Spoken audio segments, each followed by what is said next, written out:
La historia de hoy se titula Las visiones de Pedro y Cornelio. Se encuentra en el libro de Hechos, capítulo 10. Hola, mis niños, ¿cómo están? Espero que estén bien. ¿Están ready para la escuela? Lo que falta ya es, mira, como una semana y media para empezar. Ya me dijeron por ahí que van a empezar remoto, así que vayan alistando los dedos a la computadora para que se puedan comunicar con sus profesores.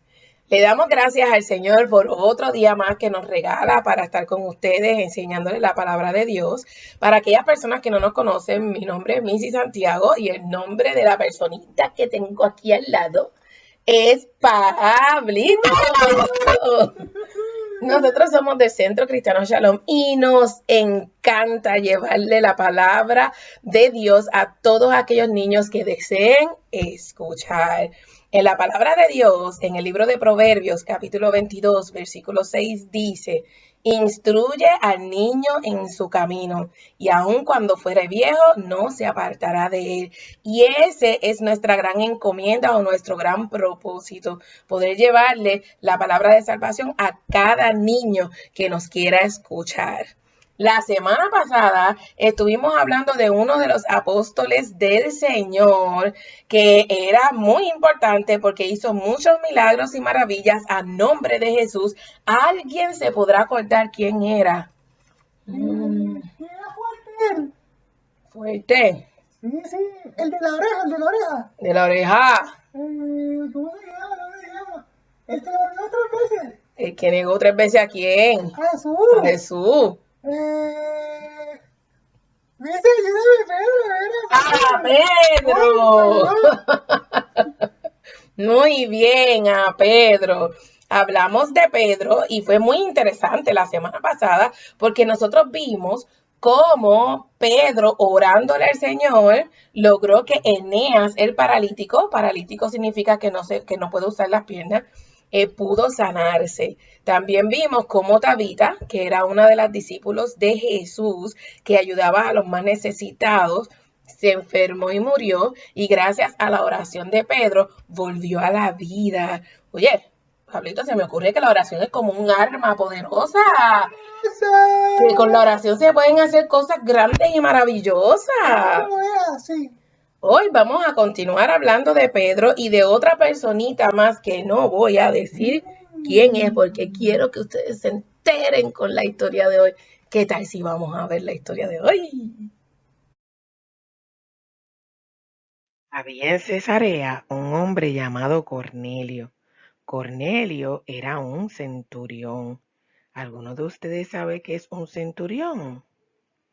Es un oficial del ejército de Roma y su grupo de soldados o su compañía se llamaba italiana, tal vez porque esa compañía o ese grupo se formó en Italia. La Biblia dice que Cornelio era un hombre muy piadoso. Eso significaba que tenía compasión por los más necesitados. Era temeroso de Dios, amaba mucho a Dios y oraba siempre. Un día, mientras Cornelio oraba, vio una visión. En esta había un ángel del Señor que le decía: Cornelio. Cornelio, con mucho temor, dijo: ¿Qué, Señor? Y el ángel le dijo: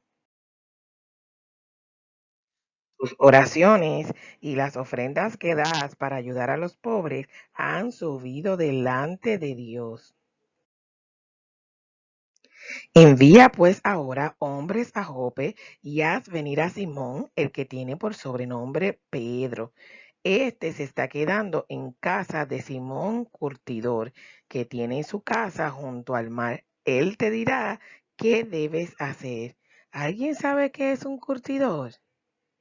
Es una persona que trabaja preparando las pieles de los animales para hacer diferentes objetos. Mientras los hombres de Cornelio iban de camino a buscar a Pedro, como el ángel le dijo, Pedro subió a la azotea de la casa para orar. Pedro tenía mucha hambre y quiso comer, y mientras le preparaban algo de alimento, tuvo una visión. En la visión vio el cielo abierto y que bajaba algo parecido a un gran lienzo o a una gran tela que atado por sus cuatro puntas bajaba hacia tierra. En la tela había de todos los cuadrúpedos terrestres, que son los animales que caminan en cuatro patas. Habían reptiles como las serpientes, como las tortugas o como los cocodrilos, y habían aves. Y una voz le dijo a Pedro: Pedro, levántate, mata y come. Entonces Pedro dijo: Señor, no, ¿cómo voy a comer algún animal común o inmundo? Jamás yo he comido un animal común o inmundo. ¿Qué se refería Pedro con un animal común o inmundo? Ah, es que los judíos tenían leyes y dentro de sus leyes toda aquella comida o aquellos animales que consideraban que eran impuros o que no estaban limpios, no se los comían. La voz le dijo: lo que Dios limpió, no lo llames tú común. Eso se refería a que Dios podía hacer puras las cosas que antes eran impuras. Luego de que la voz le dijera por tercera vez que podía matar a alguno de esos animales y comérselo, la tela volvió a ser recogida y volvió al cielo. En ese momento, los hombres de Cornelio llegaron y le dijeron a Pedro que Cornelio quería verlo, y Pedro fue con ellos. Al otro día, cuando llegaron a Cesarea, Cornelio estaba esperándole con toda su familia y con sus amigos.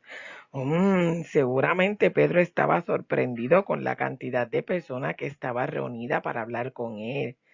Saben, en aquel tiempo los judíos no se juntaban con los gentiles. ¿Y qué son los gentiles? Los gentiles eran personas que no eran judías. Cornelio y su familia no eran judías. Algunos escritos dicen que Cornelio probablemente era romano. Cuando Pedro vio a estas personas, se dio cuenta de qué era lo que significaba la visión que tuvo de los animales inmundos. La visión quería decir que Dios no tiene favoritos y que Él acepta a la gente de todas las naciones. Así que Pedro le preguntó a Cornelio: ¿por qué me has enviado a buscar? Y Cornelio entonces le habló sobre la visión que había tenido con el ángel. Entonces Pedro comprendió que Dios quería que le regalara el plan de salvación a Cornelio, a su familia y a sus amigos. Así que Pedro abrió su boca y dijo: en verdad comprendo que Dios no hace acepción de personas, sino que en toda nación se agrada del que teme y hace justicia, queriendo decir que no importa dónde hayamos nacido, a qué pueblo pertenezcamos o nuestra raza. Si amamos a Dios, le buscamos y hacemos lo bueno, Dios entonces se agrada de nosotros. Pedro le predicó el evangelio de salvación a Cornelio, a sus amigos y a su familia. Hablaba de cómo Jesús, el único Hijo de Dios, fue enviado a la tierra para perdonar nuestros pecados y que fue crucificado, pero al tercer día resucitó. También dio testimonio de cómo Jesús le había pedido a sus discípulos que llevaran el evangelio de salvación a todo el mundo. Mientras Pedro hablaba, el Espíritu Santo de Dios cayó sobre todas las personas que estaban allí reunidas. Las personas que andaban con Pedro se quedaron espantados. no sabían que el Espíritu Santo podía caer sobre personas que no eran judías. Entonces Pedro, entendiendo que para Dios todos somos iguales y que no debemos hacer acepción de persona o tener favoritismo, dijo: ¿podrá alguien impedir que Cornelio sea bautizado en las aguas y así también su familia? Así que Pedro bautizó a Cornelio, y a toda su familia en el nombre del Señor Jesús. Amiguitos, aunque Dios haya escogido a los judíos como su pueblo para venir al mundo, no significa que ellos son los únicos que deben conocer al Señor y disfrutar de sus promesas. Dios nos ama a todos por igual. Dios no hace acepción de persona. Eso significa que no hay favoritos para Él. Dios ama a los judíos, a los árabes, a los africanos, a los chinos, a los puertorriqueños, a todos nos ama por igual y Él desea que todos nosotros le conozcamos y podamos disfrutar de su salvación. No debemos discriminar o no debemos hacer acepción de personas ni por raza, ni porque por el sitio donde hayamos nacido, ni porque somos ricos o somos pobres. Todos somos iguales para el Señor. Y si yo me pregunto, ¿qué yo tendría que hacer para que Dios me usara a mí como usaba a Pedro? Orar. Orar es el arma más importante en nuestras vidas. ¿Tú sabes por qué Dios tuvo misericordia de Cornelio y de su familia? Porque Cornelio oraba todos los días. La palabra dice que oraba siempre. ¿Tú sabes por qué Dios utilizaba a Pedro en una manera tan grande y podía hacer tantos milagros? Porque Pedro oraba siempre. La oración es el arma más importante que tenemos. Con ella podemos hacer cosas asombrosas. Así que recuerda, amiguitos, recuerda, tenemos que orar. Que Dios te bendiga.